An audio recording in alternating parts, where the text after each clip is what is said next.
going on, world? Woo. What's going on, world? It's your boy at Big Game James _36. And this is a Friday evening edition of Big Games BS. Been traveling all week, been up to stuff. So we haven't been able to do it at our normal morning times, but we get a chance to pick up some other people during this Teachers Appreciation Week. We have hooked up so far 2 teachers. The third teacher didn't respond, so I gotta get on my guy. But we can give one more something today. You just got to be present and go on that. So if you're a teacher, if you know a teacher, please go ahead and share the YouTube link. Tell them to come on and hang out with us for a little bit, so that they can come get this guap, come get this bread. I don't know why it's so difficult for people to come and get blessed, but hey, at the end of the day gonna end and Bill's gonna be there. So that's what we got. I've been man, when I tell you took it on we got an ass whoop yesterday. Everybody knows I coach lacrosse. And then normally we're really good for North Florida. It's tough, man, for us when we got to play those down south teams that have really good, like they can really go and recruit like we want to recruit. Like when we played St. Andrews yesterday. St. Andrews is one of the OGs. When they first started lacrosse and it was just a club FHSAA sport, they won like all the state championships. And then when they shifted it to where it's a actual FHSAA sport, and man, could have done without that, Jaden. We got Mercy Rule, but this is the second straight year in a row we got Mercy Rule, and it's not fun. It's not a good feeling to get Mercy Rule. It's kind of like what was that? It's not Monsters, but what was the name of that movie where Ghost, where Janet Jackson confronted Ghost about being gay? She said, "How can you say you love me when you're out there bending over for other men?" Who said Color Girls? So you was doing the bending? Like, it's different when you're doing the bending. It ain't so cool when you're getting bent over, man. Because we was like that Mercy Rule, like, ugh. It almost makes you want to be like. It almost makes me want to be like, hey, man, we need to protect our players a little bit better. Well, I'm used to being on the other side of it, but my mom taught me that the same capacity you have to give an ass whooping, you got to be able to take one. And yeah, man, our boys, we took a solid ass whooping. And it's worse when you got to drive a bus back from like Naples. So like it's like a 6-hour bus ride. When you got a sciatic is bothering you, there's no way to really get comfortable on these new age buses. Our bus driver didn't want to turn the air conditioner on. So we couldn't even, sometimes if it's really cold, you can just like bundle up and just go to sleep. Like he didn't do that for us. Also, I tried to use using the bathroom on the bus is it's like playing Russian roulette when you have on gray sweatpants. Cause like your pee going everywhere, dog. Like you're trying to like be balanced, but like he's stop and go traffic. But that's where I was at with lacrosse. Getting ready now. I got to get ready for seeing both my guys. So I coach Bowles lacrosse, but I coach football at Mandarin. Those are two of the. And so in this spring game, do you know who I'm playing? Bowles. So a lot of these lacrosse players, I will go see. I will see in a few weeks when we got to go whoop their ass, football wise. Like I'm going to love them after the game. I'm gonna give them a hug. A couple of these guys I read something. Them Pilgrims is cool, but we got to come with evil intentions for that first half. After that, as long as we win the first half, I don't care. Second half is when we play the young guys. But we come in like I tell, we come with the sole purpose to beat the hell out of some asses. Perfect world with Mercy rolling. Probably won't. Bowles is a good football program. But that's where I was at. At the Great Wolf Lodge in Naples, Florida. Indoor water park. Outdoor water park too. Water, like all that shit. I don't like pools. I don't mind this one because it's inside. And I know that pool. Miles, you ever been on a cruise before? Nah. So like, I'll go in the pool on a cruise once I found out they empty the pool every day and they clean it. Okay. And when you walk on a pool deck and on a cruise, you know what you smell? Chlorine. Like the chlorine smell is like extra strong. Like it singes your nose hairs, how strong it is. So like, I'm gonna be honest with you. We all know what happens in the pool. We know what happens in the ocean. People pee. And that's why I don't like getting in pools. Because it's just regular chlorine content. People done peed in it. You don't know what else they done in it. But the smell of the chlorine lets me know that it's clean. But outside of that, man, it is not for I feel bad for our young coaches. They ain't got no family. They don't have the patience. Like, because we got some coaches that's Jaden age. They don't work up their whole life and be like, man, you know what? I need to go wind down. Let me go relax at an indoor water park / children's themed resort. Because it was nothing but little badass kids running around, and it was nothing really cool for the adults to do. Even the bar, like I went to go watch the basketball games on Wednesday night, and I went to go have a little taste, as the alcoholics call it. But it was hard to get into the game and drink when it's a bunch of little ass kid activities within an earshot of you. And they keep doing it every hour on the hour. They got like some Frozen, some like it's like going to it's like a combination. Like, it's not Disney World, because Disney World, we know that's expensive, but it's not Chuck E. Cheese. It's like a little couple of notches up. You know what? Imagine going to Chuck E. Cheese where you can sleep at, and it would just eventually it's gonna get on your fucking nerves. And that's kind of where we were at. There was nowhere for them to go. They're a bunch of teenage boys surrounded by, you got these there were no hotels for us to be able to book outside of that. So you got these teenagers, and it's a bunch of like little ass kids running around. And on top of that, the food there sucks. Like, luckily the breakfast buffet had an omelet bar, but like it really stunk. Like it was just, I was ready to go. And there was no Starbucks anywhere in sight. Like the nearest Starbucks was like 4 miles. And while DoorDash does deliver, it doesn't give the drink that I get at Starbucks, which is a Grande Nitro Cold Brew. And I tried to order it. They would not let me order it. It's bullshit. But yeah, that's where we were at. Oh, the rooms, not for adults. It's for families. There's a queen size bed. There's a pull-out couch. And then there's the wolf room, which is bunk beds. It looks like it looks like a prison. It's about the size of a prison cell with bunk beds in it. And like, that's where, there's one sheet, there's like one pillow. It's not very, like, it's like Kai would love it, Trey would hate it. My goddaughters would love the story time shit. Everybody else on that trip would be fucking miserable outside of when we go to the pool, but it's only like the pool closes at 10. Like, you would think with an indoor pool, you could at least let that bit go to midnight. But whatever, they got shit to do. But that's where we stay. So quick review of that. Yeah, man, that's kind of what we got going on. That's what we had going on the last couple of days. So y'all check that out if you want to. I'm just letting you know that that's not what I would do. But what got me through it was the fact that I know I can do all things through Christ. And I'm gonna hit this prayer up. And let's go. You already know what time it is, dog. Thank you, God, for another day. Thank you, God, for another day. Thank you, God. God is great. All the time. All the time.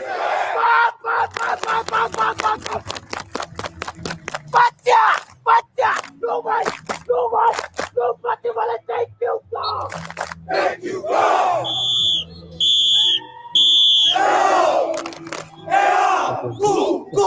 Go. So again, one more time, if you're a teacher, put your name in the chat. Put your name in there. We'll try to get you. Where's my girl from Le Petite Academy? If you're watching, please go ahead and put that in there. Got a couple of y'all that say if you've won already, you can't win again. Cannot win again. But let's go ahead and play that elevator music for my guy Jaden, and let's see where what direction the show is going as we're back here in the Bangham. Can you guys hear me okay? Mm-hmm. All right, y'all. So it is Friday, May 9th, our evening version of Big Games BS. Bring the good, the bad, and the BS in the sports world. Starting off with college, we have two FSU topics to touch on, along with some other controversial college topics that involves the past and the future.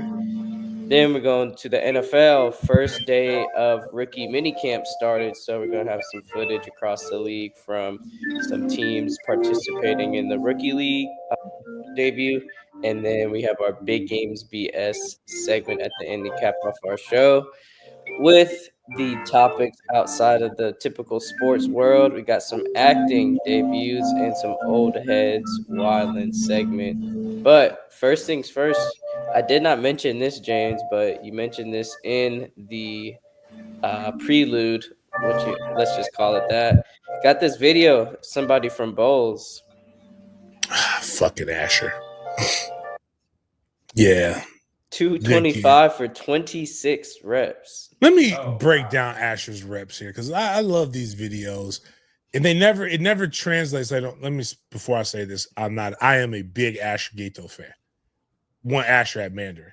Asher goes to Bowles, good kid. Man, if he's able to really rock this out, like his grip is really tight for like he should probably spread his hands out a little bit more. But let's watch this. Wow, he a strong ass kid. I give you that much.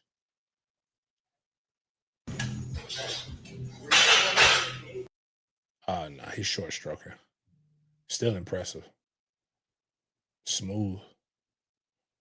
All right, now he's locking him out a little bit more. Keep that butt on the bench, champ.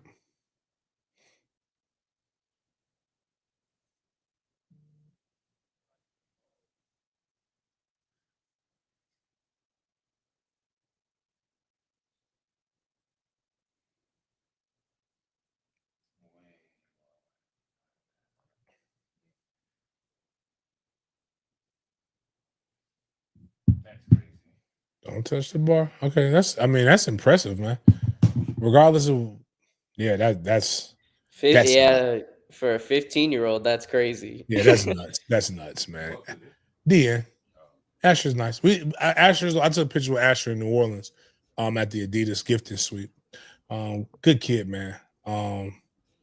Just always just loves the ball, works hard. We're gonna have a hard time blocking him on the 22nd of May, but it is what it is. We'll get it. We'll get at. We're gonna get active regardless. So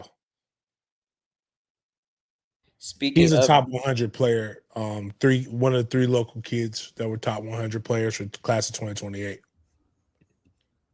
who was it? Him, Bryson. Who was the other one? Was Knox. Knox? No, okay, yeah, okay. Knox got a lot of hype behind him, man. Nice, nice. Shout out to Mandarin U. But speaking of doing their thing, the Lady Seminoles did their thing in softball, getting a chance to play for the ACC championship, beating Duke 3-2. Now they are set to face Clemson in the ACC tournament championship. So make sure to support our Lady Seminoles in that ACC championship. Shout out to Area 51 right there. We're gonna win because we're a softball school. So I need us to go ahead, and I've never had a reason to go to Omaha, Nebraska. So I'm looking for a reason. Shout out Malcolm X, man. Shout out Malcolm X. But yeah, I would definitely love to go to a softball school. But James, we have an NIL moment for you right here. Huge shout out to Sandy Fitzgerald for posting this. Mm-hmm. Got a chance to see Fitz's jersey right here for the Panthers. If he would have got, I really wish he would have gone ahead and get that 6 on there. I'd have bought that bitch. I told I told New Sheena to look out for my dog. But you know, tits for fits gonna go all the way to the NFL, except for when they play us. I gotta I don't. Yeah, I'm not looking forward to him kicking anything well against the Jaguars. Huge shout out to Mr. Fitz himself. Why is she New Sheena, James? What happened? I just her government name is Nashina, Oh, right. so I just be like Nashina, New Sheena. I feel you. So that caps off our FSU news. And then we're staying in the conference with some ACC talk from the Baby Blue. Damn, Jaden. Dog just dropped off. Just dropped out the blue.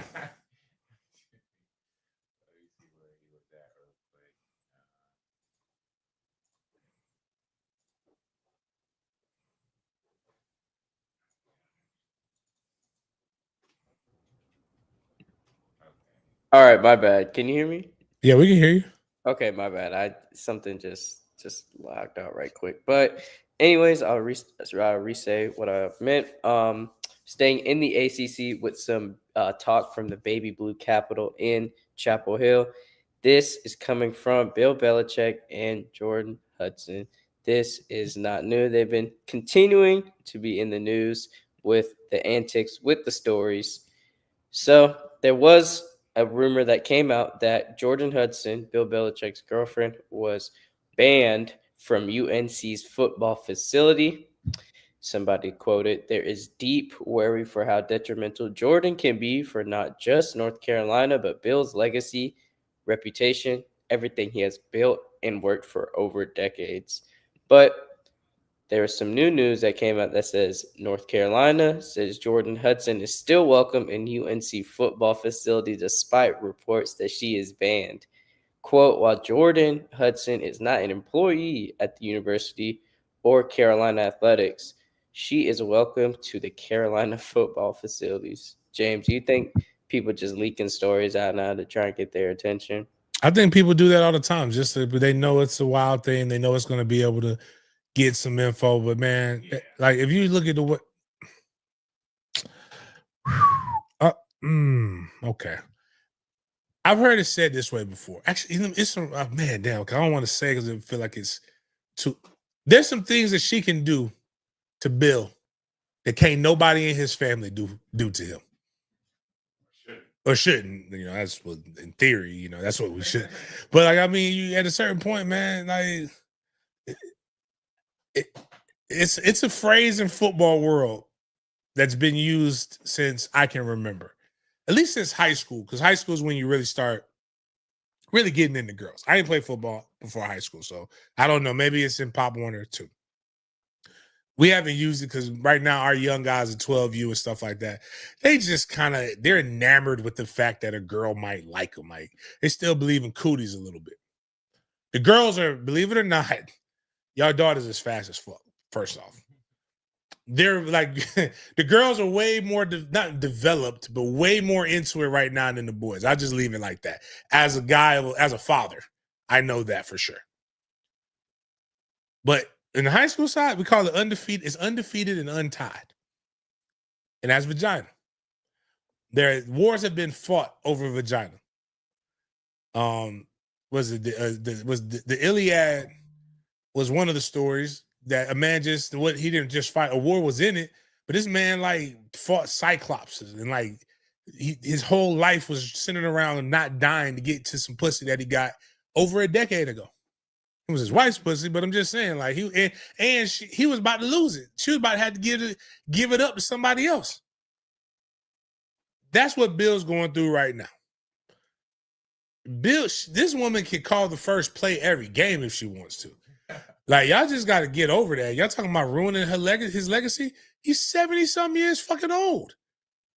You're not going to take away the Patriots championships just because he fell into the age-old trap. Like, no.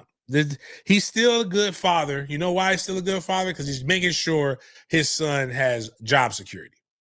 It's the nepotism, the same nepotism that y'all wanted Dion that y'all thought Dion had the power to get his son drafted in the first round.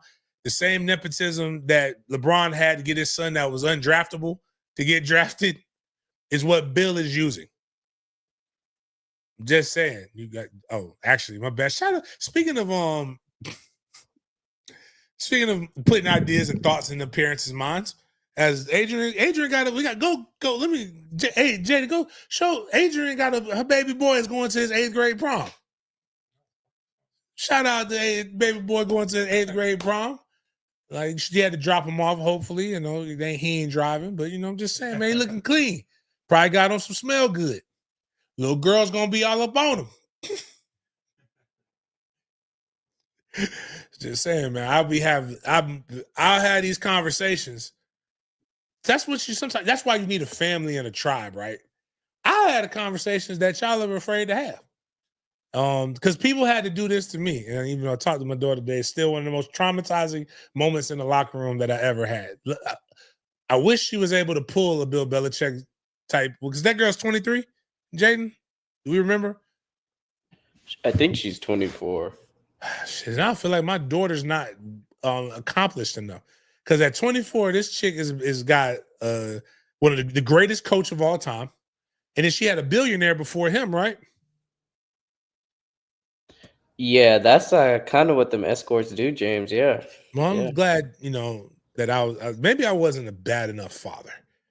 I feel like I was too good and didn't set her up for life well enough, because this bitch is bad. Like, not bad. I don't think she's attractive at all, but she's getting it. But like my teammate told me, when she was like 1 or 2, and he was just like, hey, man, one day, somebody, basically to clean it up, PG, somebody's going to do to your daughter what you did to her mother, or what you're doing to her mother.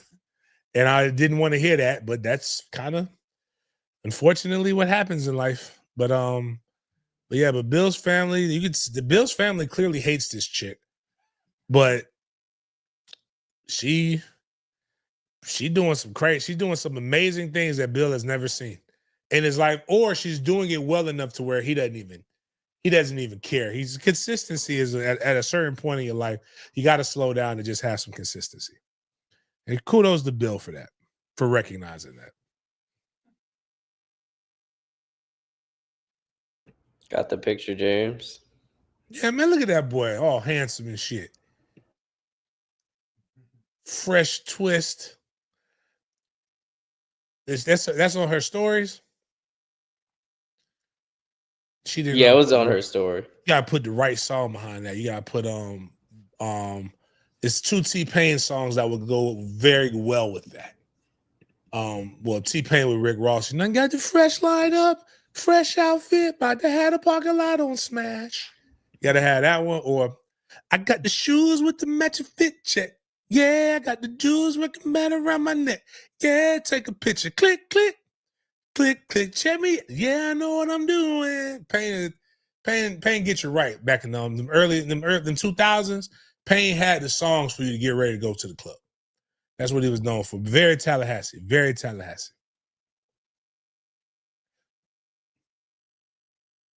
All right, so next we got some news coming from a former head coach in the college football organization, Nick Saban. So Nick Saban is expected to be named the co-chair of the Presidential Commission studying college sports. This is one of Trump's plans he wanted to implement after meeting with Saban and discussing the NIL atmosphere, if you will.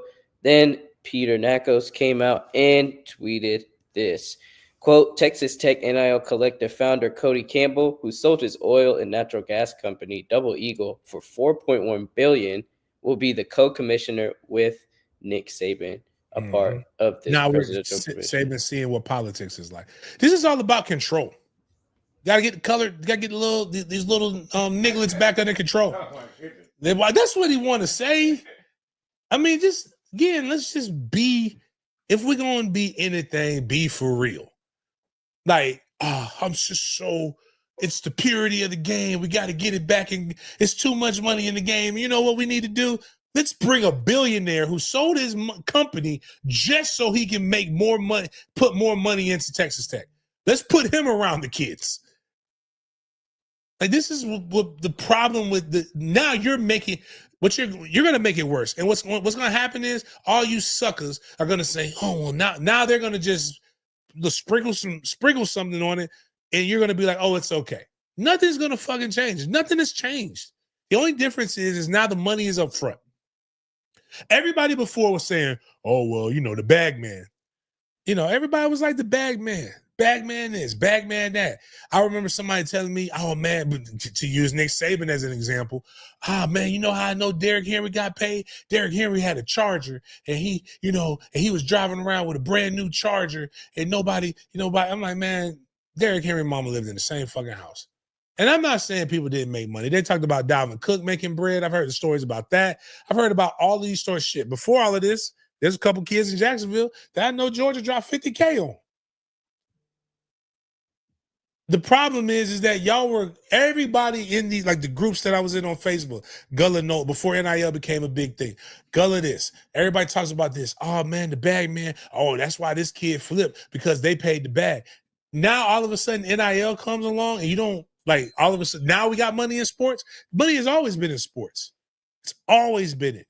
Even if you do go into giving them a true salary cap, money is still going to be in sports, because the problem is that the people who are in charge put the cart before the horse. You should have never made it name, image, and likeness. The only way that you can make this better is to have President Trump retroactively go and infringe on people's rights, which obviously y'all don't give a fuck about. Doesn't matter which side of the fence you live on. The only way to make this better is to slow down capitalism and take young men's ability to be able to earn as much money as they want to away from them. Because if you do that, then you effectively neuter all NIL organizations. But the problem is, why would you take away my ability to be able to make money directly from Nike, which is what you're supposed to do? And if you would just actually enforce the fucking rules that are already there, you wouldn't need all of this. The problem is, instead of going after what the actual problems are, you do it with everything. You actually paint the person, you paint the victim as the villain, and you attack them. And it makes absolutely no sense. It shouldn't be pay for play. But it wouldn't matter if you would have just already made them salary employees, but your thought process was, oh, well, they don't want to be salary employees because they pay taxes. Like, you don't pay taxes for 1099? You're already paying taxes. You could have done that from jump, but no, you didn't want to do the right thing. You did the wrong thing. And then those people, the guys who sell their whole stake in a $1 trillion industry for billions so that they can go and buy people. Which is what this is. And then what you do is you say, oh, we got to protect the kids from the people who want to buy people, but you put the people who buy people into the positions. Like, am I the only one that this is made, that this is like, am I the only one who sees this? Like, you didn't go for labor union guys. You didn't go for I kind of see Saban's dilemma with it. But you go and you get a guy who's, the problem is again, you cannot preach American exceptionalism and that is built upon us being a capitalist nation and then go around and tell people not to participate in fucking capitalism. It doesn't work. It's actually it's a reverse. And again, if this was other sports, you would not care about it. And all the statistics show us something completely different. You know what we had this past, everybody watched the college football playoffs. Everybody, the only people who said they don't like it is the ones whose teams fucking suck and who don't actually like football. You like the idea of rooting for a team. You don't like X's and O's. You like being able to sit around and talk shit about Florida State beating Miami, or Miami's back, or Florida's this or Florida's that, or maybe your school wasn't a very good steward of their money. Because the numbers disprove everything that you said. In fact, even on a basketball side, basketball had the least amount of people leaving. And what's crazy is the argument used to be, oh my God, while these guys are leaving too early, they're ruining their lives. Now with the argument, they're staying too long. They need to go and get another job. It's like you guys are never fucking happy because you're losers. You're losers in real life, and you don't want to like you're too concerned about what other people make. Meanwhile, people who are actually doing shit with their lives are using the Young Dolph model. Get paid, young Negro, get paid.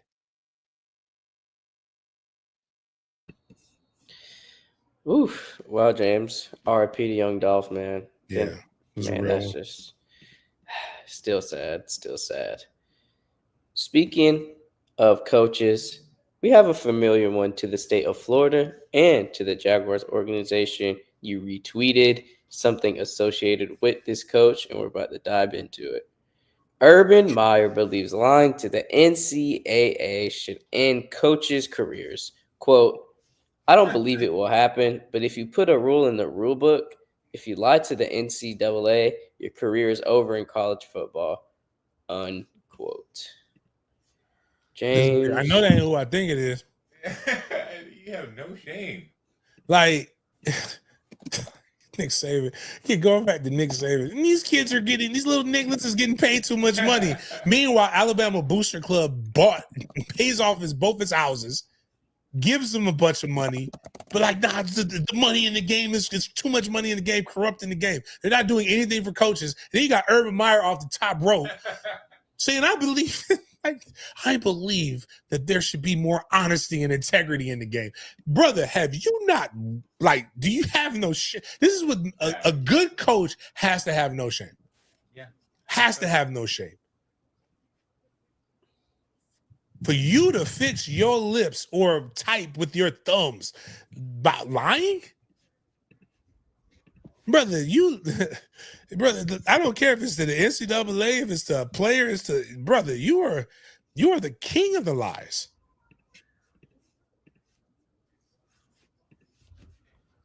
Mr. King of the Caps, Urban Matter of fact, brother, Meyer. his name Mufasa. He's the Lion King. Like, bro, like, nah, Herb, you don't. Sometimes I think like we all need that person, right? Hey man, hey, come here real quick. Hey, let me make that statement, Herbs. I'm trying to think of a coach that's like a coach that I believe could make that statement. Maybe like the ghost of Bobby Bowden. Like we need to like Bobby needs to come and haunt him and be like, you don't get to say that, Herbs. Let me say that. Like that's like me saying, sorry, Miles, but that's like me coming up and saying, you know, like Joe Paterno speaking at a at an anti-pedophilia conference. Like you don't get to do that, Joe. Like you had a whole pedophile that calling defenses. That's a depressing conference. Right, like you know, we got to get these. We got to do something to these pedophiles. We got to stop. We have to stop employing them. We have to treat them as outcasts. Nah, Joe Pa, you don't get to say that, Joe Pa, because you know, you had a whole dude and then you died so that you didn't have to face the bid. Even have you seen the Joe Pa doc? Nah. With Robert De Niro? And Robert De Niro plays Joe Pa. It's actually, Really? yeah, like it's actually, Wow, I could actually see him doing yeah. Nah, man. Like, is this? Are we doing the OG's wilding segment or this old white man? OC is wilding, man. That OC is my man. What's it? Old Pilgrim's wilding. Okay, there we go. Old Pilgrim's wilding, man. Like I actually kind of grew to like Saban because I love winners. But like this new shit, like this is crazy what Saban's talking. And Herbs is just like I respect Herbs as a winner. I don't respect Herbs as a person, but like I don't. But I got like Herbs is never somebody I want to pray over me. That prayer ain't leaving the ceiling. Like that's how I know. Like just when in attempts, like that's why I don't believe. Like again, when I see people be like, "Why you don't believe Christians?" Because Tim Tebow still to this day lies and says Urban Meyer's a good guy. Yeah. Like Tebow, cut this shit. Cut the act. This man isn't you. Like, if you want me to believe you're a good person, I'm with you, Tim. I believe you believe in whatever you believe. He kicked the dude. Practice. No, That's he the didn't. least of everything. He didn't just kick that motherfucker. Punted a punt. Yeah, he kicked the kicker. And I get it. Kickers aren't people. But like, damn, dog. Like you, hey, This is how you do it. like, yeah, he's like, you keep missing them goddamn kicks. If you would kick like this, I threw his hip into. Oh man. Yeah, it was Al Pacino. I think you said My bad, I Robert said De Robert. Niro. Yeah, I meant Al Pacino. Yeah. So I wanted to pull this up, and yeah, the movie is called Paterno. It's on HBO Max. It's a little biopic if you guys want to check it out. Played by Al Pacino, legendary actor. So, going to transition into college football playoff talk, excuse me, based off this alleged report. The game is So, going away. Nobody likes it, but they want more of it. a 16-team college football playoff bracket is gaining support in the Big Ten and SEC, the Big Two. Bids: 4 SEC, 4 Big Ten, 2 ACC, 2 Big 12, 1 G6, 3 at large. The Big Ten and SEC could have playing games, third versus six, or or fourth versus fifth. So this is what the hypothetical 16-team playoff bracket would have been this past season right here. So you have Notre Dame, Miami, and Ole Miss getting the at-large bids right there, in South Carolina as the first team out. So this is what it might have looked like, a prospective 16-team bracket, just to get your minds going and fixating Okay, so on nobody gets a bye. I'm with that.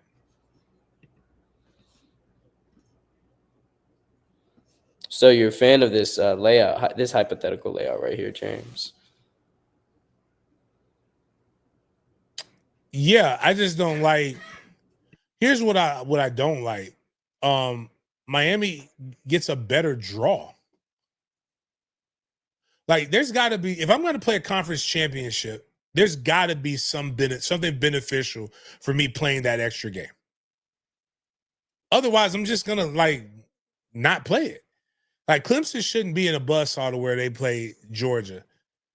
At that spot, I believe the team that didn't do what was necessary should have to be up there.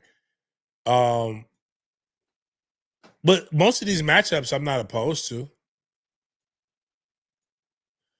Because to be honest with you, I think a lot of this shit is just going to end the way it was going to end anyway.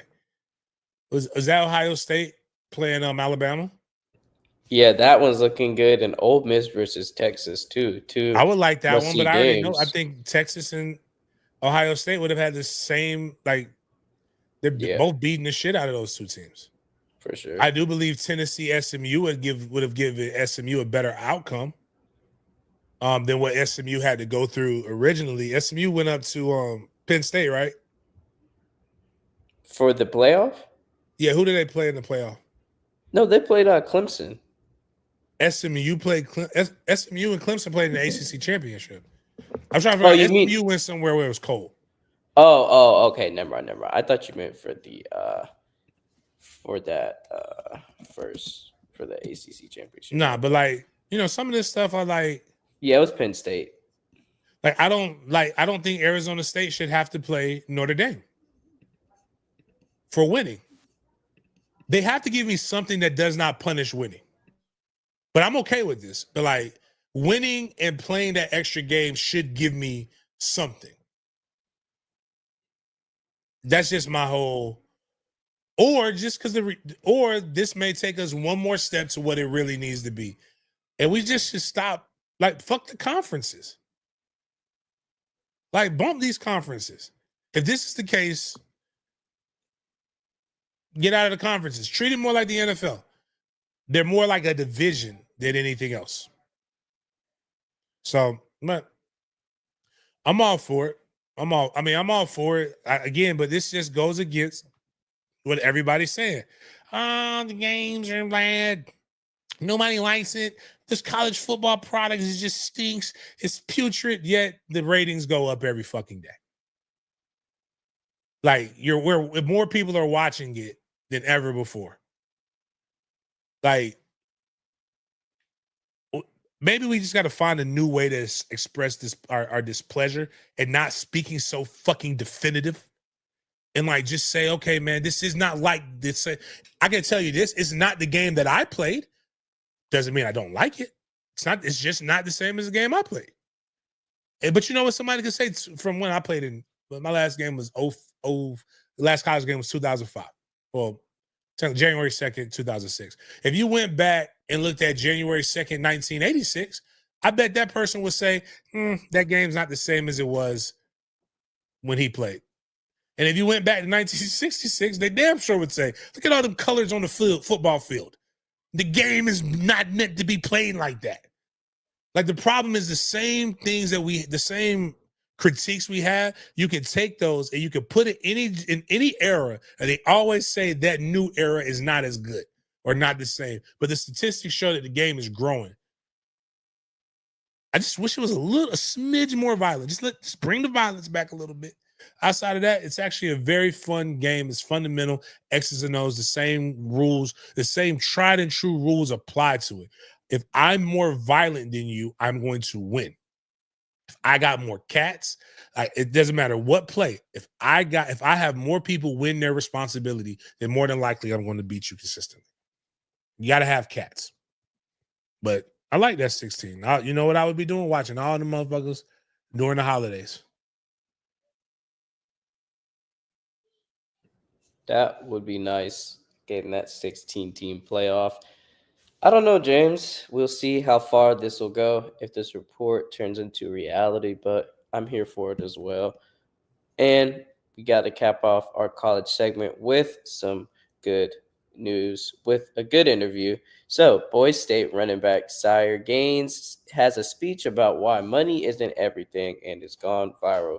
He was quoted with saying, "Money is not everything. The NIL money, that's just pocket money. That stuff's to probably take care of your family. The real money is a second contract in the NFL." I know you said that before, James, so just wanted to share this video to see if you're rocking with the RB. He has points are made. Points are made. I just don't think it hits like what he's thinking it hits. Like, if you're able to make it to that second NFL contract, that should be generational wealth, right? If you're able to make it to that. Statistically speaking, a good American job right now, if you make $60,000. And I'm pretty sure if he's the starting running back at Boise, I would hope he makes over $60,000. You can set yourself up pretty solidly. Like if you're able to get if you're able to make six figures freshman, sophomore, junior, senior year, you should be able to set yourself up to where you could be drawing a reasonable allowance every month for you. Let's just take it like this. I'm gonna give free game by big game moment right here. All right. And I'm gonna give now, if you want some advice or how to do this, hit me up. Like, but if you have this is not a paid advertisement by Robinhood. But this is just one place that I know does it. So you can have a Robinhood investment account, right? And if you have Robinhood Gold, which is like $5 a month, they will give you 4% interest rate that they'll cash out every month. So let's just say Buddy makes $100K, right? Times 0.04. That means he's going to get $4,000. Let's say he rolls that over, it's going to be a little bit more because you get that interest money every month. But if he doesn't touch it for a whole year, he gets a minimum of $4,000 in interest. And I don't have my good calculator, but let's just go roll that over plus, and let's just say he makes another 100,000. That's 204,000 times 0.04. Nah, that's 8,000. That's 8,000, and it's probably going to be 12,000. It'll go up more each year. So let's go 308 because he made another 100,000. He made 12,000, and he just keeps doing that. And if he doesn't touch that, and he just works a regular fucking job for the rest of his life, that young man is going to be set. You cannot do that in another place.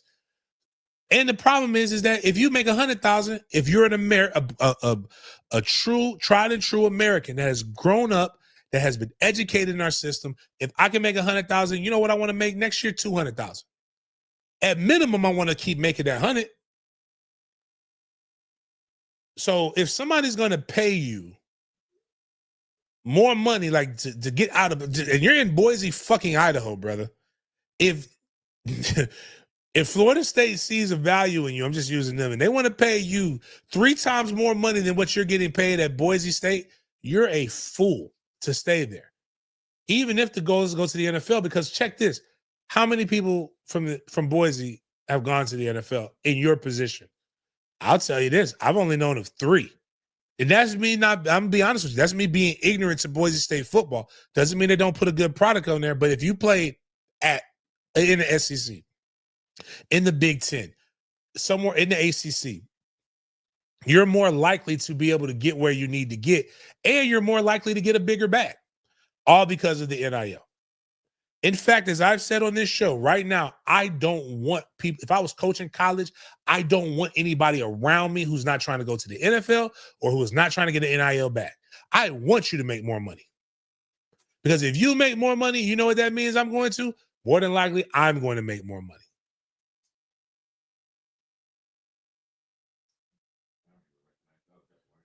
I didn't realize Doug Martin, but Doug Martin, like some of them guys is way old. But Doug Martin, Ian Johnson, I recognize those names.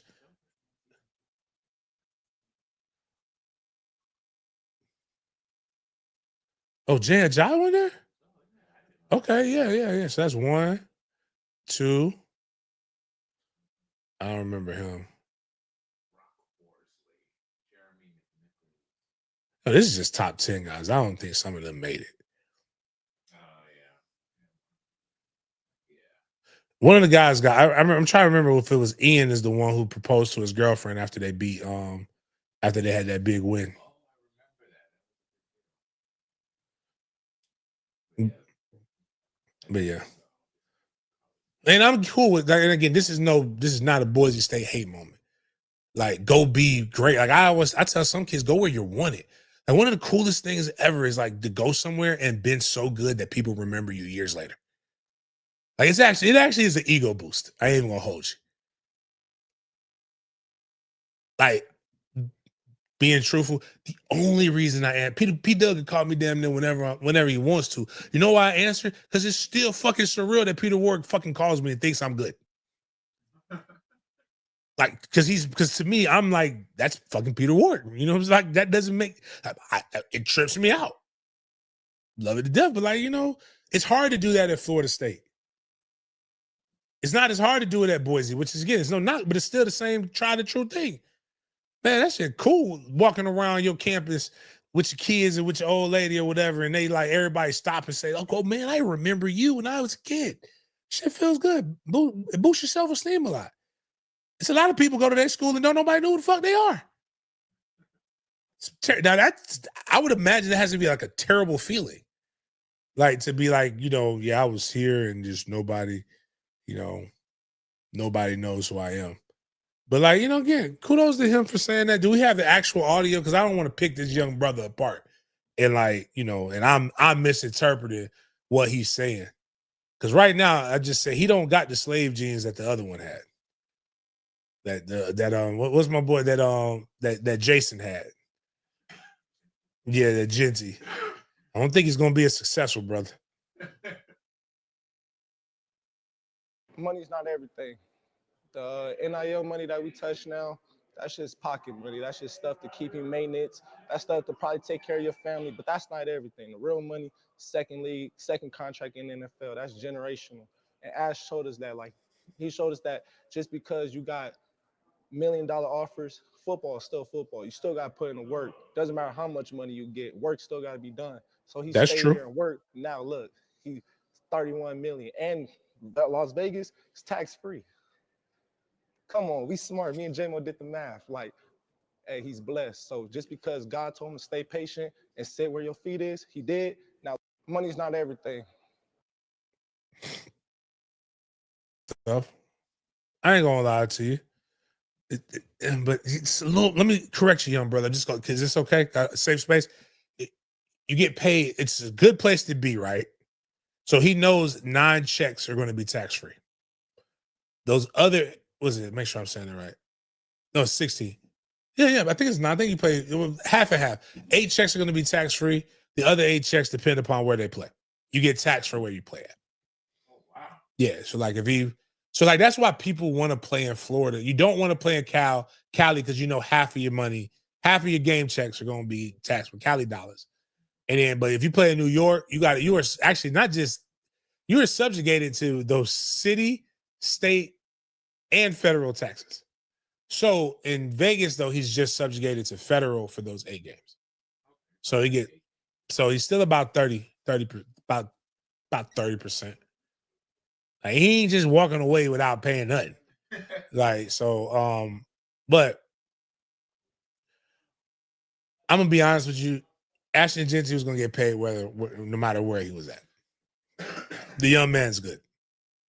But he is right. You still got to grind. You cannot make it without the grind. That's got to be in you. So, and I hope this young man makes it. But I'm going to tell you this much. We're going to take as much money as we can going through the process, and we will never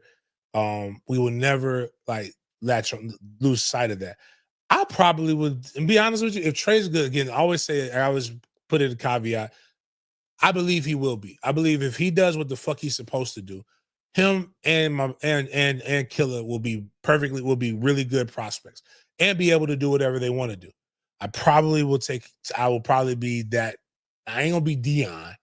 I might be LeVar Ball though. Yeah. I might be a little LeVar Ball. I will be what they can be. But I won't take that bread and I'm going to give them an allowance. I will not let the money fuck up the product. And I think you protect them, but there's a trust that comes with that. Like I ain't finna be out here with the big chain. If you want to buy a chain, we're gonna buy one chain. You want to buy a car, we're gonna buy one serviceable, reliable fucking car that's not gonna get you robbed. If you want to get a nice, we will get a. You got to stay in freshman dorms that first year, but the minute we can get out of the freshman doors, so we are going to look for properties in that city. We're gonna make that money make money. Because I think that's the problem with a lot of this stuff is that's the real problem. And everybody talks about financial literacy, but they're not. Fuck all of that. Teach me how to make more money and how to keep as much. Financial literacy is teach me how to keep as much money as I can. Like, everybody talks about the chains and the cars, and a lot of times they've never seen it. When it was got Malik, damn, what was Malik's last name? Played for the Jags. He was a $90 million guy. Sounds crazy now because it's like contracts are bigger than that. But he showed me how much he made, and he bought his mom. Like his financial advisor would approve him getting a $90,000 car, but he would not approve him giving somebody a loan for $90,000 to start a business. And his reason and the rationale was we can at least get something from that car. If you blow that $90,000, we can't do nothing. We can't recoup any of it. But he was like, you know how many, Malik Jackson is like, you know how much, and then he just told me, you know how many cars I would have to buy my mom to blow this. It's just easy to say, oh, you went out and spent all that money doing this without recognizing most of y'all have never seen an account that fucking big before. So you couldn't even fathom how much money that actually is. But yeah, man, I mean, I love that young brother heart, but whew, we don't believe in that. We are Americans here in this household. We believe in the almighty dollar. Dang, James, you just called everybody broke. Guess that's what we're doing tonight, huh? No. I'm broke. I'm just saying I've seen it before. I've seen it, and I know it's very difficult to outspend that unless you're my guy Leon Searcy. But they didn't have that money like these guys have. The money these guys have is a lot. But most of these guys, if you watch the ESPN Broke documentary, there's a consistent theme. Most of them went broke trying to do things legitimate. The moral to the story is make your bread and be safe. Like live off of compounding interest.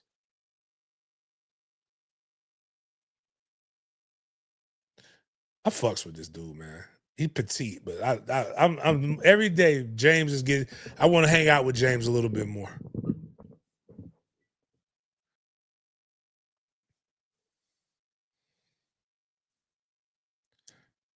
Damn, Jaden even took me off the damn camera, man. No, I was trying to get it back. I'm trying to here. I'll play this video though. Mini camp started today, and we got this video of our new GM, Mr. Gladstone. And you can tell he saw the camera, but he was just getting his aura farming on. So yeah, you gotta enjoy this like video. you gotta pretend like you don't see it, and like you be like, damn, it's gonna be a cold ass shot right here. I'm with it.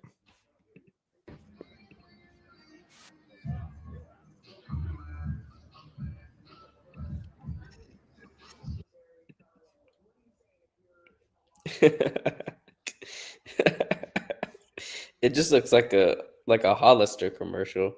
Mm-hmm. But shout out to him though. Shout out to him. He looks So- like a one of them, not a phenom, but like what do you call it? Like those nerds that are like really good. Not a protege. Shit, the name is escaping me, but he just looks nerdish. But I'm getting a good vibe. I'm starting to feel better and better about them more and more as we get through all of this, because some of these decisions, man, some of these decisions are decisions. I can tell you that much. Prodigy, that's what I'm looking for. Thank you. Rookie mini camp, like I said earlier, and this is a video of the rookies taking the field for the Jaguars.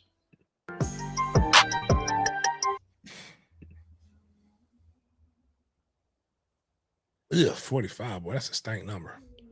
Mr. Hunter, you see right there at the end, rocking that number 12. Yes, sir.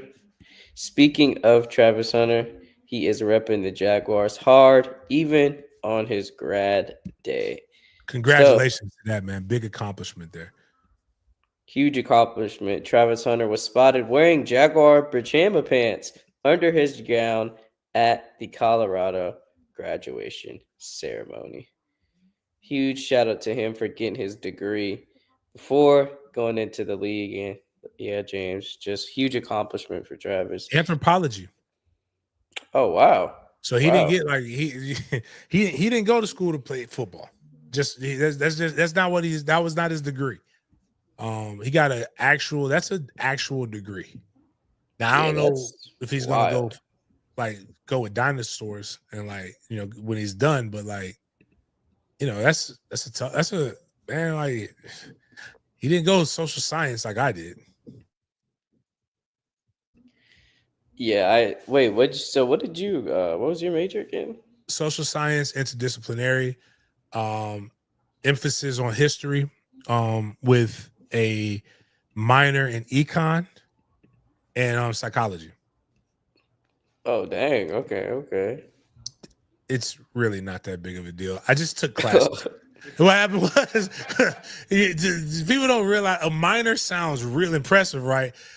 But when you go look at what a minor actually is, it just means I took a couple classes and I had it. So when I started college, I went to college and said I want to be in business, right?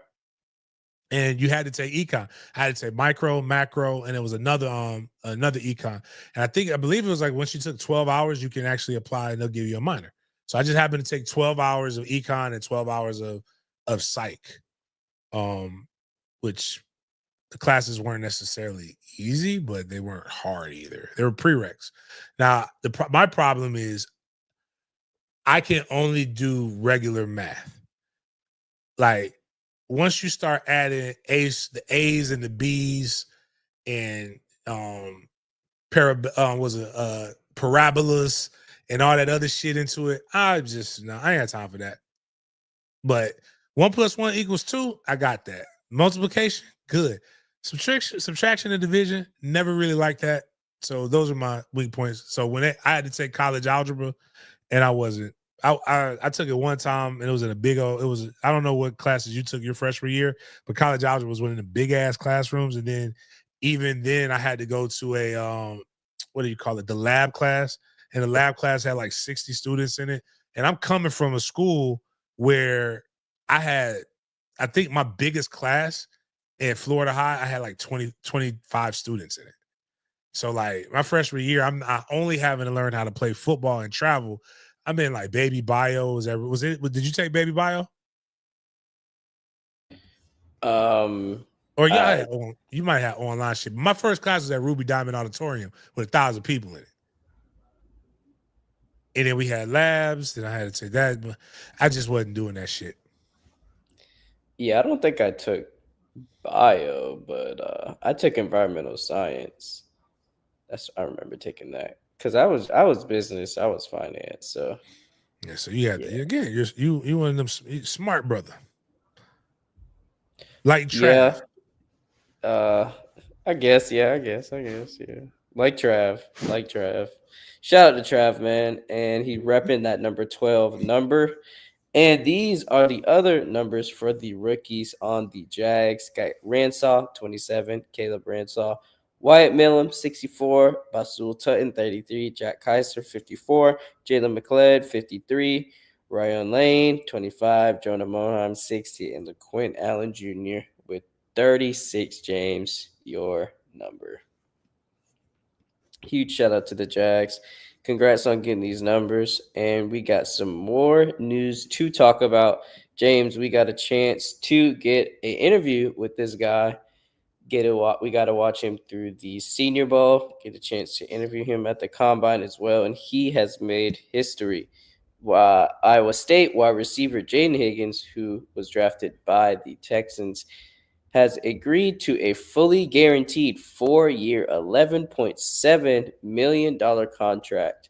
Higgins is the first second-round pick in NFL history to have a fully guaranteed contract. So this is our Money Moves segment of the day. Huge shout out to Jaden Higgins for being the first ever second-round pick to get that guaranteed contract. How big is this, James, for future second-round picks to come? I think it's huge.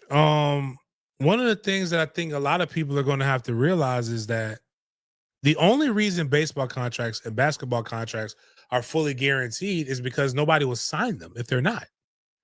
So kudos to his agent. Kudos to this team really seeing the value in him, and that means they valued him as a first rounder. So he has every opportunity to not only make this team, but be a viable option for them. So you got to be able to take that and recognize that. Huge shout out. I really wanted the Jags to draft him, if we're being honest. If we were for that wide receiver room, we had some skepticism with our room there, and I want to hit us to get our second round pick on him. But it's cool, even though he went to the ops in the division. So it's gonna hurt, man. It's really gonna hurt if he does this thing. But we got some news from Tampa as well. So James, undrafted free agent. Desmond Watson, obviously, is on the Bucks. We got some video of him at the mini camp as Look at him well. looking slender and svelte, losing that weight. He does look a little slimmer, though. He said he lost like 40 pounds. Yeah, definitely. Can definitely tell. Man, that's crazy. 57 looks so like, oh my God. Little man, that's probably like a 220. Yeah. You got to put that. I got to take that video. I got to ask Logan to give me that. And you got to take that big pun. It's so hard. Because he got an age like, I just lost 100 pounds, man. I'm trying to live. Oh my God, that's so sad. Unfortunately, he died not too long after that. But I'm just saying, kudos to him, man. Like, I was taught, a GM told me that they don't think he doesn't think he makes a camp roster, let alone that. So he's already, yeah. So good for him. let the nepotism convos ring, because many people might bring that up. In this case, staying in Tampa, because Dion's hated son, Shallow Sanders, has agreed Well, to hold on. a Let's make sure Dion hates this son. yeah. Everybody, Shiloh's for the people. Shallow is for the people. The people fuck with Shiloh.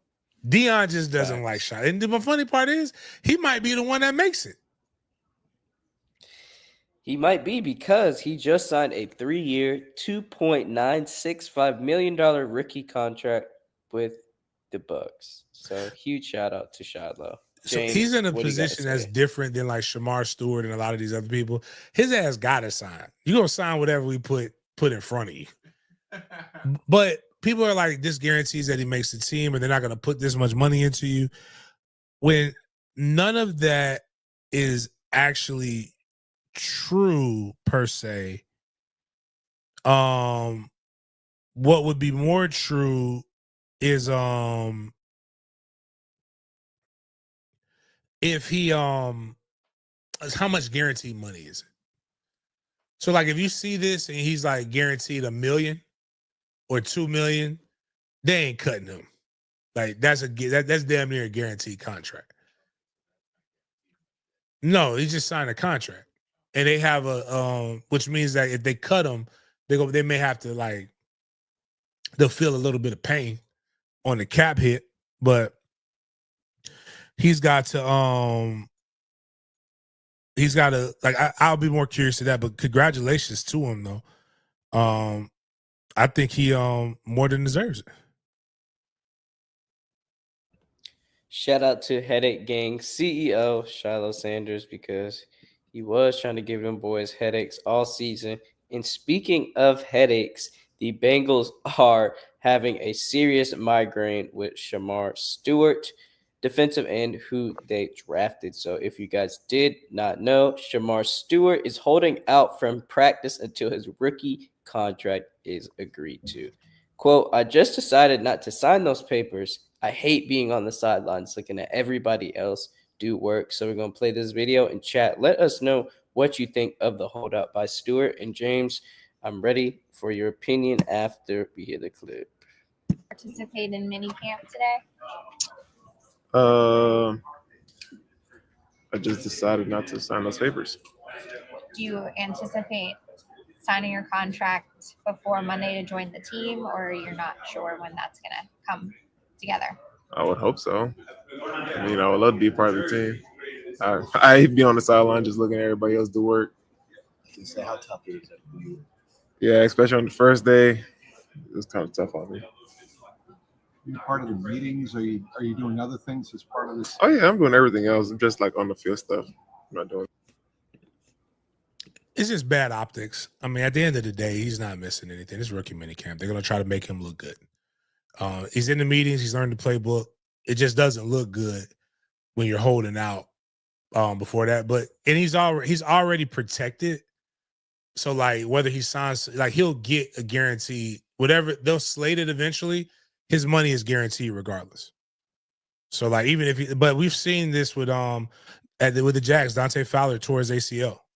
As soon as like we've seen guys get hurt out there, even though none of this stuff is overly intense, but it is a little bit different than what they've been doing because they've been combine training. They haven't been in football mode for quite some time. But again, like I said, it looks worse than what it really is. This is the NFL is a business, and you got to take it, and your biggest asset is your body.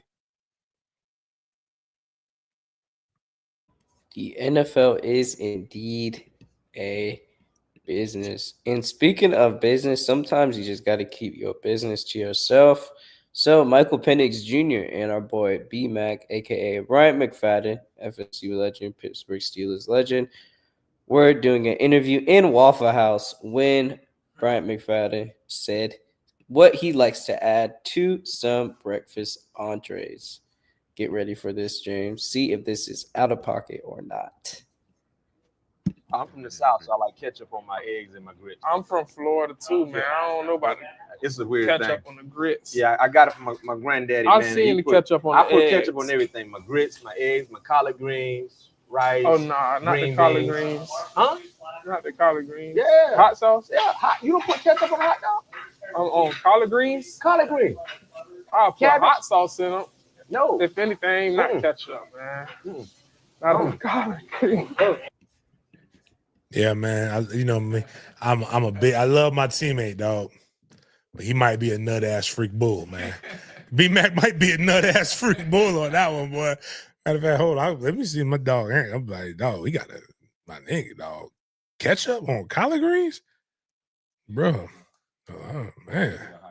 Hot sauce all day. Ketchup.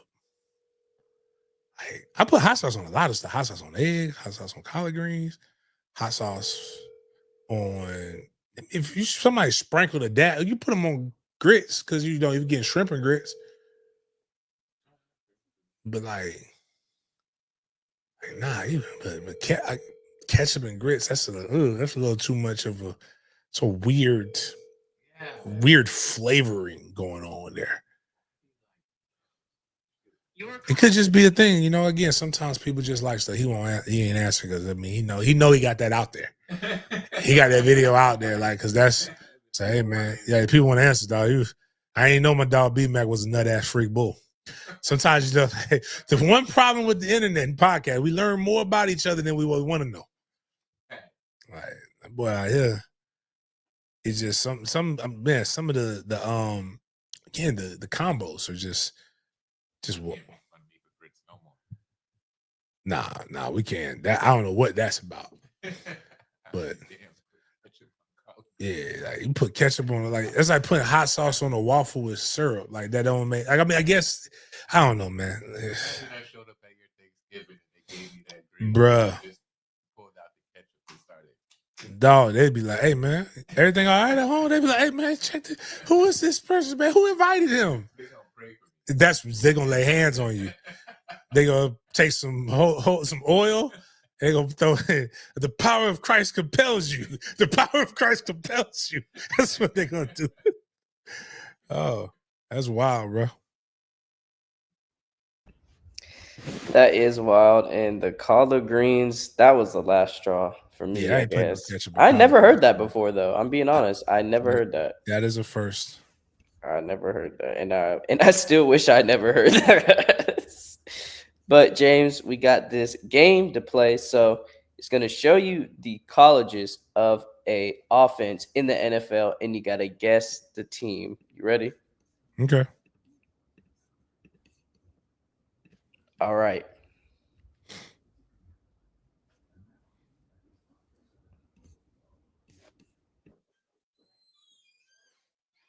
Jesus. What's that?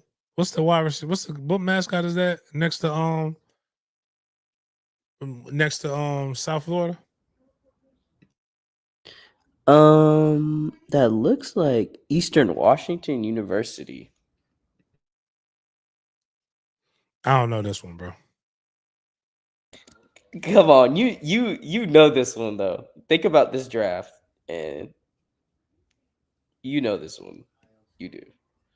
Oh, you know what? Ohio?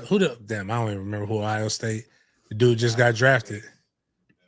Oh, but that's not. It's not Arizona. You got this though. You can get it for sure. Think about the college you just asked me about. What logo? That's what I'm trying to remember. What fucking wide receiver from South Florida has been drafted recently?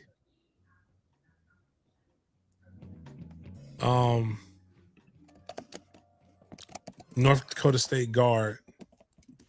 That's this draft.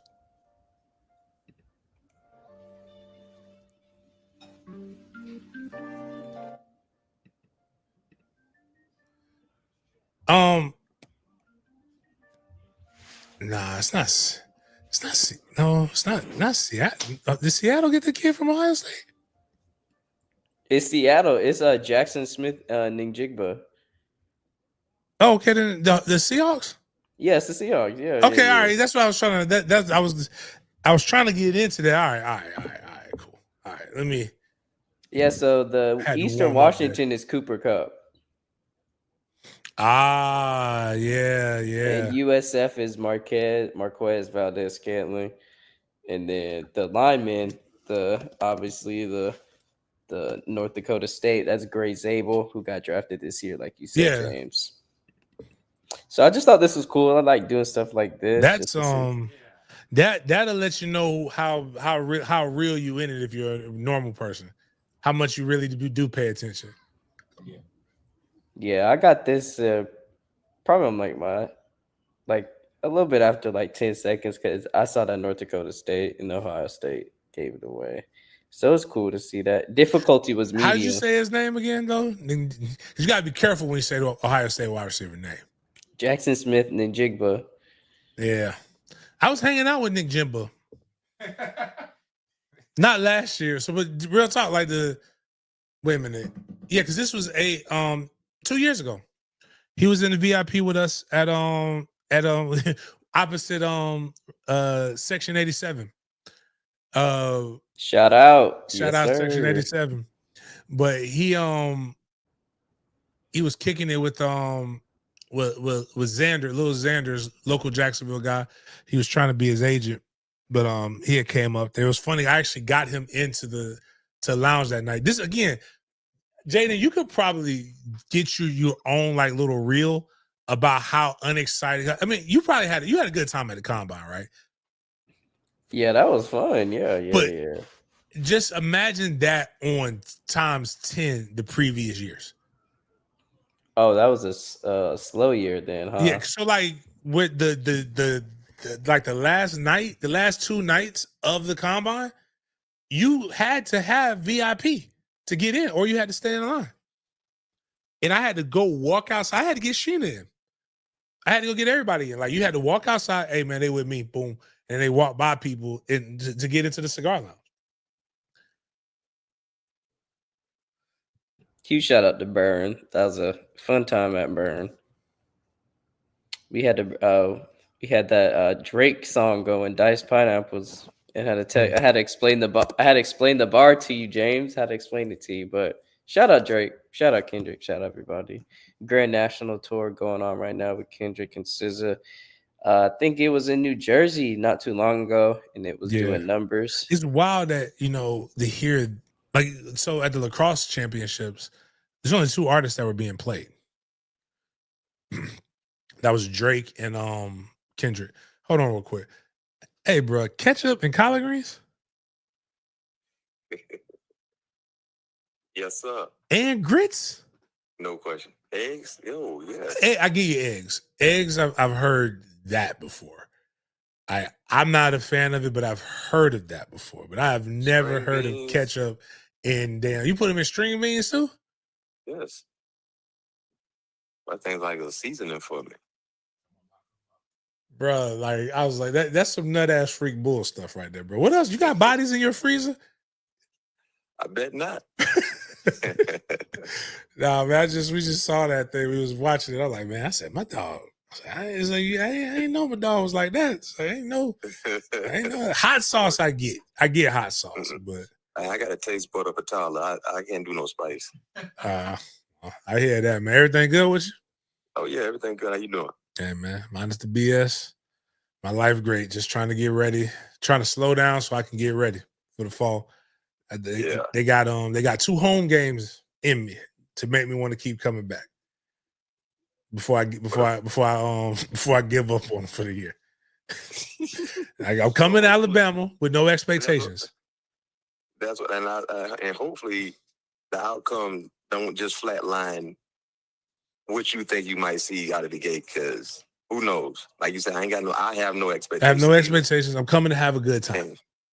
And even if we lose, bro, it's like, is it a competitive game, or is it just like I was last year against Georgia Tech? Because if it's like that last year at Georgia Tech, then it's going to be bad. It's going to be a long year. But we play Miami early, so it might not matter. But no, what I'm saying is, I'm just if we get our ass beat by Miami, I'm like, all right, man, it's ticket giveaway every week for the rest of them, man. I just can't. I can't come. That's a lot that I got to invest in. Besides taking my sons to the one game I take them to every year. But outside of that, man, I'm like, bro, y'all gotta show me something. But yeah, I mean, I think the majority of the fans, not the majority, at least all of the fans feel the same way. Like, nobody ain't trying to look at no bad ball like we saw last year. It's just the effort and just everything was wrong, bro. Yeah. Just the energy was off. Like I've never seen people like I tell them, I was like, man, at the end of the day, they rich. You not. You still got to play. Like you got to every offensive play is designed to score, and every defensive play is designed to stop the offense from scoring. But y'all just out here not even trying to execute. And I guess my problem is I like Jeff Bowden as a guy, but I did not like Jeff Bowden as offensive coordinator. And I knew sometimes we was going into some precarious situations, but we had to compete regardless. And so that's the only thing that I understand not having faith in a system or a concept or the play call, but I just never seen. I felt like they just flat out they quit on themselves and each other, which just really perplexes me still to this day. I don't understand that. Well, you played the game and now you coaching, and you know this from either side. As a player, former player, now as a coach, players will only do what you allow them to do. Fair. When you see a team that's giving lackluster effort, because effort requires no talent. That takes no talent. Hustle, effort, and just playing hard. They only doing it because the coach allowed them to do it. That's what Mickey Andrews tells us all the time. You know why you missed that tackle? Because you wanted to. Because if you really wanted to make the tackle, you would have made a tackle. You missed the tackle because you wanted to miss the tackle. You don't give effort, you don't want to give effort. And that's an indictment on coaching from a year ago, and it starts with the head man. So hopefully he had a come to Jesus moment where, no, man, I got to get on these boys behind, man. I can't not tolerate and allow this to be an ongoing thing. And you still keep putting the same guys out there. Remember, it was ramifications for when we didn't do our job. That was for sure. Like, you out there screwing up, you're not going to be starting every week. How many times did we watch, what was the tight end from last year with Murlock? Yeah, drop him. Keep dropping critical passes, bro. And every week he was in the starting lineup. Think about that. Like, we ain't never had that type of grace when we were there, even when we were struggling. You know what I mean? No, man. You don't do your job, we gonna put somebody else out there. But if you never feel threatened of playtime being taken from you because you're messing up and you ain't going to class or you ain't doing what you need to do in school, you can keep doing it. Yeah, you got to have a healthy fear. I believe that. Like I told somebody, I saw Billy Sexton. Billy had a stroke a couple years ago, still recovering from that. I saw him at the Champions Club, man. I got up out my seat, stood up in tears, like he can run me still. like he can't do nothing to me. I see Mickey. I be like I told somebody when I see Mickey, it was a tag. They did the tag press conference, and he had just had that hip surgery. Man, I started like I'm gonna hip check his ass for some of the things that he made me do. But then I was like, nah, that old man might hunker down. He might give me a little trouble. I was like, he's still mean. But it's, again, you got to have a healthy respect and healthy fear of the people who are coaching you. So I don't know, man. I told us two ways to look at it. They're either gonna get it together or they're not. But the logo's still gonna be the logo. So somebody will be there. So, but yeah, man, I just had to mess with you about that catch up, bro. But are you coming to you coming to any of the games? I'm gonna try that Bama. That's the goal. Me and Dub done jumped in on the tailgate stuff, so we're supposed to be trying to have a big one. So I'll keep you posted. Okay, sound like a plan. All right, bro. Yep. All right, y'all know that 2-time Super Bowl champ. Just again, did it sound complicated when we were talking about football? See, that's the only shit that bothers me about some of the people that y'all listen to, man. And then got the nerve to critique. Oh, well, the Bama didn't come down, and the boat. You got to go to Bozo, the ET, the TT, Twitch, the Saw Blitz, and nah, man, just shit, man. Go out there and hit a motherfucker. Like Mickey, I have never really thought about it, but Mickey Andrews kept that shit simple too. You missed that tackle because you didn't want to make it. Like that ain't like that's really like dog. It ain't no real. I mean, that's gaslighting. That is gaslight. But the best coaches gaslight you. Like, you afraid of him? Man, bitch, you get your ass out there and hit him then, motherfucker. Nah, I'm just saying, like, that is gaslight. Like, why would I not want, so I can deal with this? Yeah. I can have you come down on me? Yes, I wanted to miss the tackle. Unless it was like But I'm saying, like, sometimes it's like if you don't go full speed, like you can get your ass ran over. That happens.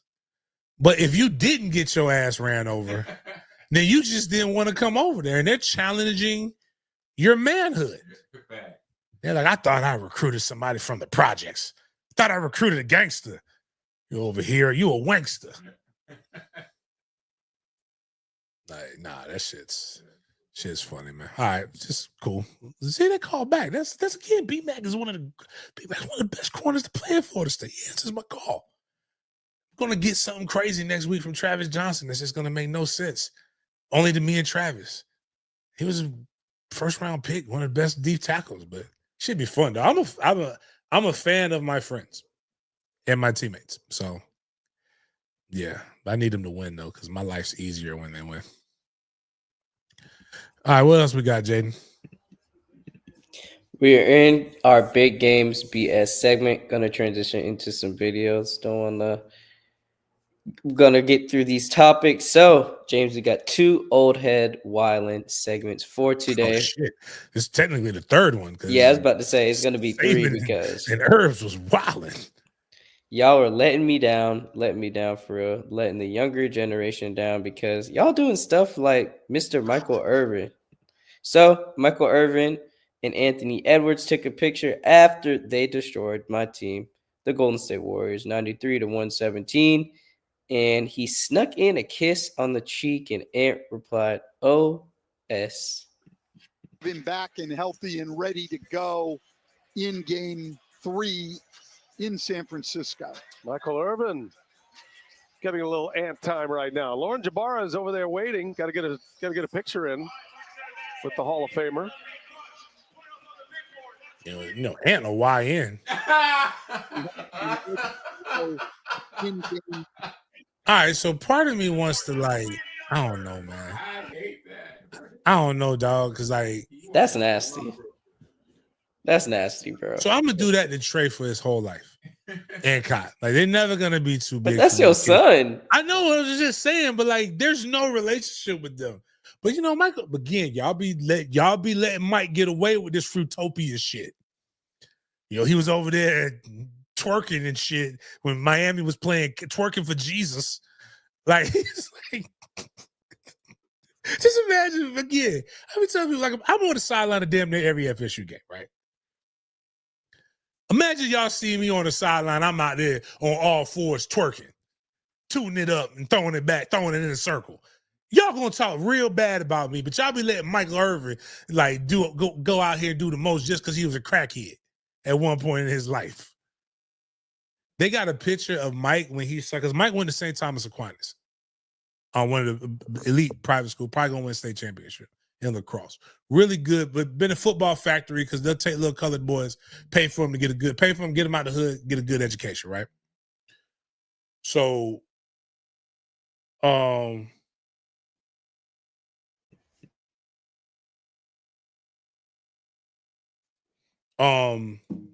so they got a picture of his grandmother proud, and he's signing it. And he's and it's a picture. And it's man, you look a little zesty in that damn photo, man. But Mike just, Mike, there, Jaden is on it. All right, man. I'm just saying that don't look a little zesty. Those are all his letters that he's got. Michael Irvin's one of the greatest. Again, y'all be treating it, being a little Fruitopia, a little zesty is not a handicap. There's a lot of good football players that, have questionable things. And we also know Coke in the 80s was wild, man. It was too pure. It's still up, it's still in his nose. Our third old head wildin' segment of today is going to an NFL veteran. So, hold on, real quick. Happy belated birthday to EMAC. Put her up on the Summer Jam screen, looking like where in the world is Carmen Sandiego in that picture. I'm not even gonna say how old she is, but she don't look her age. I do know that. But happy birthday! Saw her putting that up there. She was stunting on them hoes. on the Book of Faces. So actually, that might have exposed how old she is, because she's old people use Facebook like that. So, but shout out to you on your birthday, ma'am. All right, my bad. Go ahead, Jaden. So, third old head wildin' segment of the day goes to ex-NFL player Kevin Ware Jr. So he Damn, played another one? So he played 2 years in the league, and he was sentenced to 30 years for killing his girlfriend and burning her body. Shout out to OJ. Ware, 41, pleaded guilty to the 2021 murder of his 29-year-old girlfriend, Taylor Pomaski, as part of a deal with prosecutors. Ware had, quote, cut her with a knife, hit her with a blunt object, strangled her, and then burned her corpse, court's document revealed. Days before her disappearance, Ware was caught speeding at 115 miles per hour with a loaded AK-47, booger sugar, and meth in his car. Her remains were discovered in a ditch in Harris County. Kevin Ware pled guilty today in Harris County to the 2021 murder of Taylor Pomaski. Court documents say that he hit her with a blunt object, strangled her, then dumped her body in North Harris County. Her remains were found 7 months later. Ware was a tight end for the 49ers and Redskins and had attended Klein Oak High School. Kevin Ware. James, what's wrong with the OGs, man? What's wrong with them? The older I get, the more I'm starting to believe a little bit. No, I'm not. I'm not going to believe CTE. It's definitely real, for sure. I'm not going to believe in CTE. Now, you're not going to make me believe CTE is real. He's a terrible person. Cocaine and meth is a hell of a combo, dog. Yeah. That's not like, if you would have read that to me, if you would have just said tight end, they don't say his name, former NFL tight end, killed his girlfriend. I would have been like, stabbed her with a shard of glass, hit her with a blunt object, strangled her, and then threw her in a ditch. And while her body was burning, I'd have been like, damn, okay, man, this white dude was crazy, dog. Like, I was like, because you said tight end, because that could be tight end is one of the positions where it could be black, white, it's like, but the other stuff. And then if you would have said he had a loaded AK-40, he was caught speeding, going 115 miles per hour. They didn't say the car, so like it could be anything. With a loaded AK-47, damn, all right, started to look like us. Cocaine, shit. All right. Then meth. Oh, whoo, shit. Meth. That's not our drug. And then you go and you look and you're like, oh shit. And he's on meth with all of his teeth, and he's not skinny. Because meth is white crack, if you think about it. But it's very sad, but I'm looking at what he did. Like, yo, I started thinking to myself, what did she do to make the N-word that mad? Like, all right, stab him, boom. Okay, gotcha. OJ showed us that. The stab, strangle, hit with a blunt object, and light you on fire?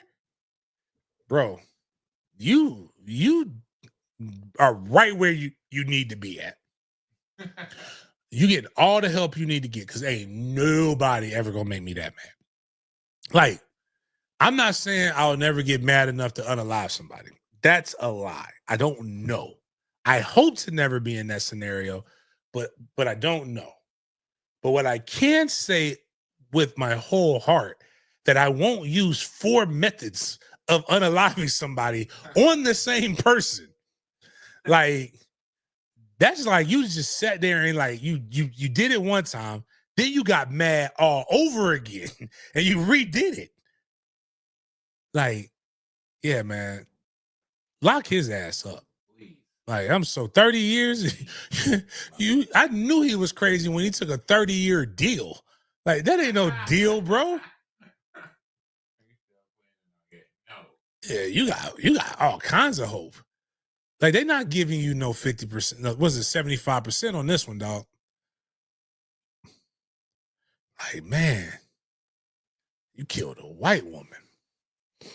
I'm shocked you alive. Lock him up. Throw away the key. Like this is where a lot of people like again. You ain't got like me. People be like, "Oh, well, I bet you like." Nah, nope. Lock that motherfucker up. Like white, black, alien does not matter. He don't deserve to see the outside. Right. So he's 41 now. So that was it. He said 2001 is when he unalived her. So that 21, was 2021. 21. Yeah, 2021. So that means she was 29. He was. So he had her by like almost a decade. That's your problem first. Your first problem is messing with these young women. She ain't over 30, dog. Leave her be. She gonna get on your nerves. But again, I'm gonna tell you this. I know he showed signs that he was crazy. Yeah. I'm telling you, man, leave these crazy bras alone, leave these crazy men alone. Ask about this. You need to ask to see the whole facts. Ladies and gentlemen. Like, don't just like who, and then ask them. It's a very good question, a very good first date question. What ended your last relationship, and what did you have it? And what were some things that you made, mistakes you made? If they don't say they made any mistakes in that last relationship, flee. Red flag. Do not mess with them more than one time. I'm saying, fellas, like, because if she fine, you can get it one time. Just don't give her over 65% of the dick.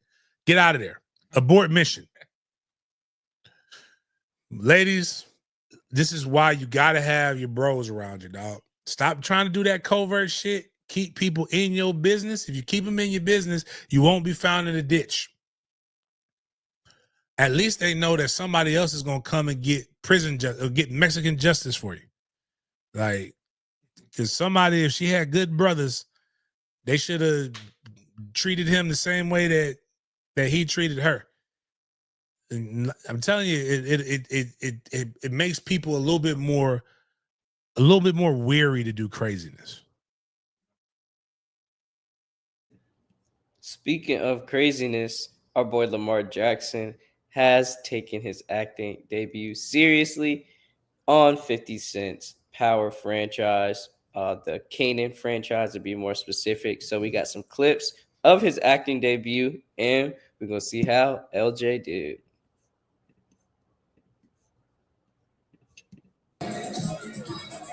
Trumper said he's going to the Coco later, but I don't want to go. Me neither. Coco's too sweaty.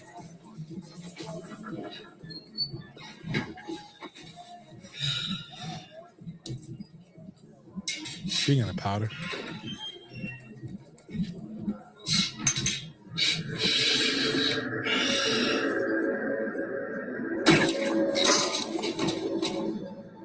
that's what he'll do to Mark Andrews.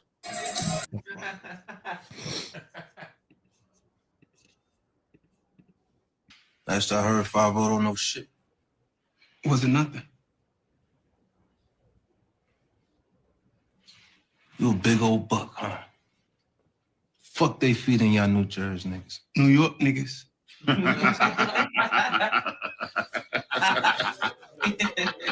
you doing? I just need to talk to him, man. That's all. That was a cold line. I like how they're not giving them paragraphs. I think like a lot of people, we don't need. Lamar is incredibly intelligent, by the way. Some people aren't. Like you gotta like spoon feed them, like get them in there, and like don't give them a lot. Just be like, just call and response. Yeah, and then as his character develops, maybe give him more. But I like this. I like guys getting outside of what they do on a day-to-day in the off season. This is a good little break up the monotony. Must be a huge Micah Parsons podcast fan then, huh? That Micah said that, or Micah? Could Micah all right sometimes? No, I'm asking you. Oh, no, I don't really listen to I've only just seen a joke. clips. It's just a joke. The only podcast I like is Gil's Arena. Yeah, I watch that every day. Hey, I seen Kenya Martin. They tried Kenya. Oh, with Nick Young. Yeah. And Greg Popovich. Yeah, that was funny. I was watching it live and didn't even realize what happened. I had to go back and watch it, but Kenyon gonna have to eventually. Man, you better stop messing with these young bulls. They're gonna make you show how gangster you really are. somebody in the comments had a really good point. Like, have we ever seen his hands tested? Yeah. He was a tough guy, but we haven't. Do we have a malice in the palace? Like, Ron Artest can make that statement. We've seen Ron Artest do it. And I'm not saying Nick Young is gangster at all. But Nick Young was just like he wasn't even making no noise.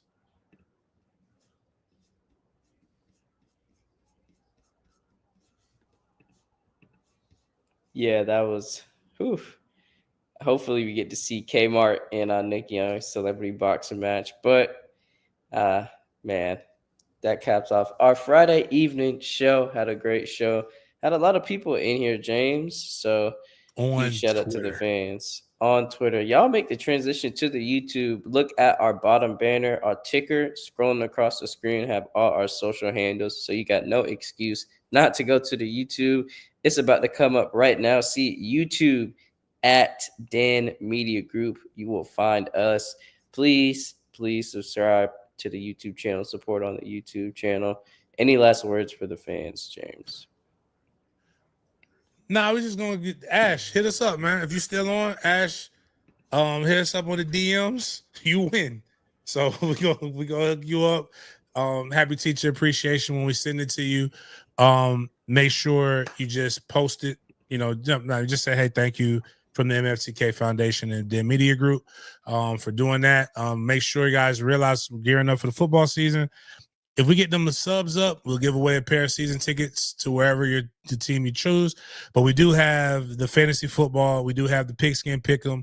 We do have the college football pick'em that we do every week in the fall for members only. So a member, you got to be a greenie. Membership goes from $3.99 all the way up to $999. Wait a minute, $99.99 on this on the social medias. Look up Monroe, North Carolina, Monroe High School. But yeah, check out the membership. Membership has its perks. If you are a all-in member, you get to experience the game the way Big Game experiences the game. Especially when it comes down to and then also if you go to the Super Bowl, going to the combine, all of those different things, man. Like, we do a lot of cool shit for the people, as long as you ain't into that weird shit. So some of y'all are a little weird, but outside of that, I don't really have nothing else, man. I hope y'all have a great weekend. Oh man, make sure again, listen, Mother's Day. Fellas, I know we don't do that, women do that, but I'm just putting this out here. Ladies, we're gonna let y'all have y'all day. It is your day. It's not for the it's not for the we're not, even if you an ain't shit mama, be an ain't shit mama on your day. Now that shit come around June, I want to hear that shit. June is Father's Day. It's for fathers. That means you have a dick, not a stud, not the stud who stepped up. Like, it means you're a father. Mother's Day is for mothers. Make sure you take care of your mom. Again, the philosophy that I use, I tell my mother's mother Happy Mother's Day. So my mom and my grandmother, because if without her, the matriarch, I would not be here. I make sure that they know that. My boys will make sure that their mother, they've already done some really, really cool stuff that, they've talked to me about. Hopefully the fellas in here, y'all show out for your mothers. And if you have children, you make sure your children have the opportunity to do whatever it is that they need to do for their mother, so that you're showing them how to honor them on this fictitious made-up holiday. But it is a great day to make sure we celebrate the queens that are in our lives.